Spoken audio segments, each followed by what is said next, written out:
Pernah kepikiran gak sih kalau hal-hal kecil di hidup kita itu sebetulnya nggak berarti apa-apa? Nah, gimana kalau saya bilang justru momen-momen yang paling sering kita anggap sepele itu bisa jadi awal dari sesuatu yang luar biasa besar? Yuk kita bedah ide ini sama-sama. Oke, kita mulai dari sebuah teka-teki ya.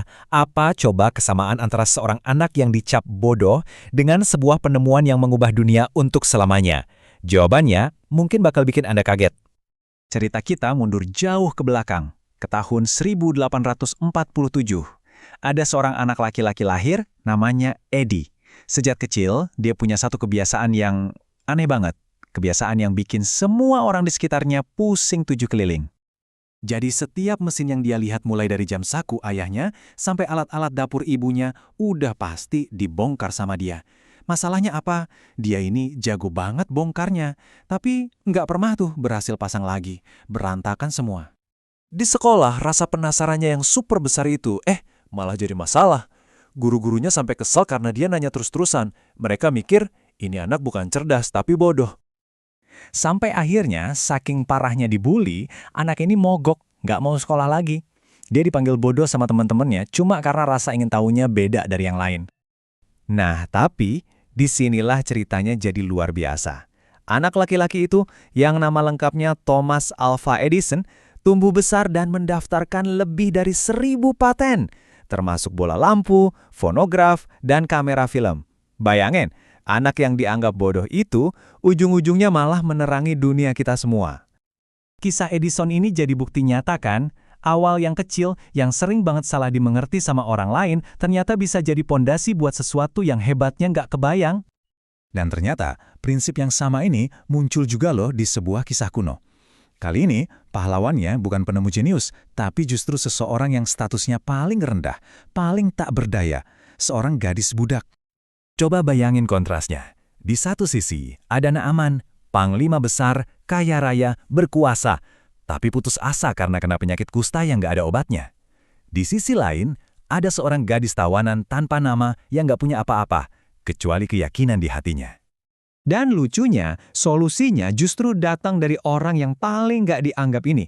Dia cuma ngasih saran sederhana, nyuruh Naaman buat cari Nabi Elisa di Israel.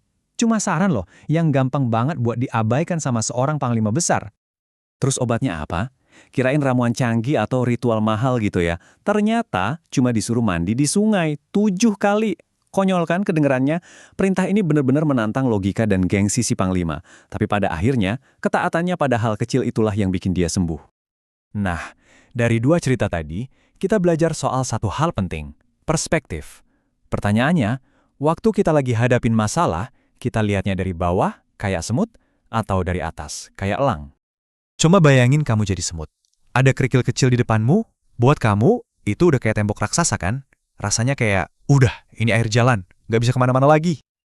Tapi, coba kita lihat dari atas, dari sudut pandang elang yang terbang tinggi. Batu yang sama tadi? Itu cuma titik kecil doang. Kelihatan jelas ada banyak banget jalan lain buat dilewatin. Perspektif itu mengubah segalanya.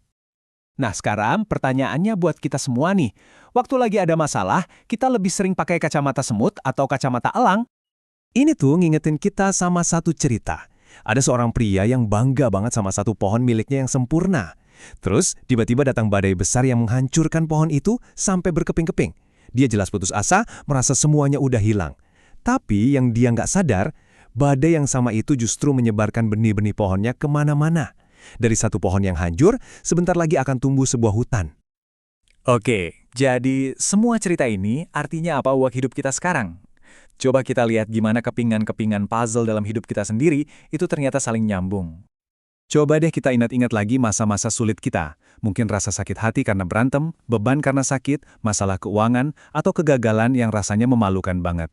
Waktu kita alamin itu, semua terasa acak dan gak adil ya kan? Tapi, coba deh lihat semua itu sebagai kepingan-kepingan puzzle. Waktu itu mungkin hidup terasa berantakan dan gak ada artinya, tapi seiring berjalannya waktu, kepingan-kepingan yang tadinya berserakan itu, kok nyambung ya? Pelan-pelan membentuk sebuah gambaran besar, kisah unik tentang siapa diri Anda sebenarnya. Karena itu pesannya simpel, jangan pernah ngerasa kecil cuma karena hidup kamu kelihatannya biasa-biasa aja. Seringkali, justru di dalam hal-hal yang kelihatannya biasa itulah, sebuah rencana yang luar biasa lagi disusun. Jadi, mari kita tutup dengan renungan ini. Gimana kalau bagian hidupmu yang kamu rasa paling hancur, kegagalan yang paling kamu sesali, sebenarnya itu adalah benih yang lagi disebar sama badai. Benih yang suatu hari nanti akan menumbuhkan hutan terindah dalam hidupmu.